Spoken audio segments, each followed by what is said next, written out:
Remember me, Almighty Lord. Remember me, dear Lord, I pray. Remember me, oh my Lord. Remember me, oh Lord. Remember me, oh my Lord. Remember me, dear Lord, I pray. Remember me, oh my Father.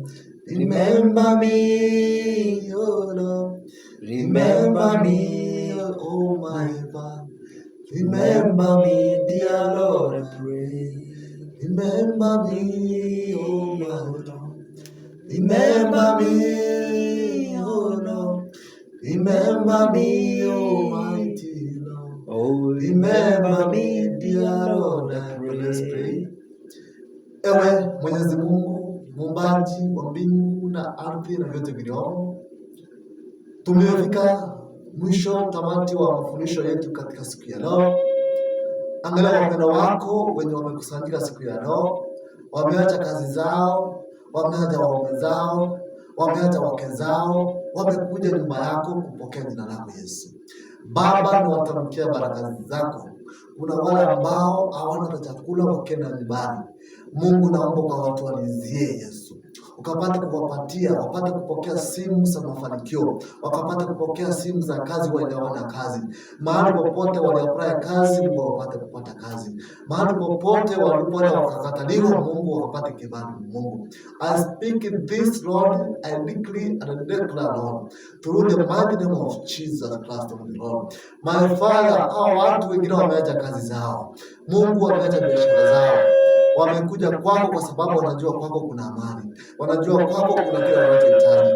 Kuna wenye hawana wapenzi, kuna wenye wanatafuta wake, kuna wenye wanatafuta waume. Mungu Baba, ukawakutanishe na ndoto zao na wachumba wao wa ndoto zao, Yesu Kristo. Mungu Baba, natamka baraka. Kuna yule mama ambaye anahangaika Yesu, bwanake alifungwa miaka 19 kwa kuwekelewa Yesu. Lakini wote ni wafungwa, wenye waliokosea wakawekelewa, na kuna wenye ambao walifanya makosa, lakini wote ni wafungwa. Na watamkia baraka zao wakiwa pale magerezani. Mungu ukawapate kuwatawala, wajue neno lako Yesu Kristo. Wakitoka mahali pale, wajue wewe ndio Mungu Yesu. Kuna wale ambao wametafuta wake wamekosa, Mungu watu walizie Mungu.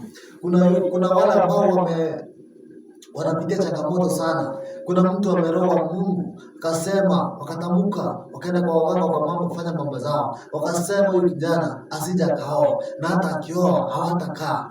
Kuna huyu dada anaolewa zaidi ya ndoa 10, lakini hakuna ndoa inasimama. Mungu, ni kwa sababu ya ile maagano ambao waliweka na wachawi na wanga wasiku na majini na mapepo zote. Mungu Baba, tunakataa katika hizo roho zote katika jina lako Yesu Kristo. Mungu Baba, kaweke huru wenye ambao ni wagonjwa, wapate kupokea miujiza yao. Wale ambao wako katika vifungo vyao, Yesu Kristo Mungu kapata kuwafungua, waweke huru. Tumeomba ya machache tukiamini, na ni katika jina la Yesu aliye Bwana Mwokozi wetu. Kila mtu asema amen.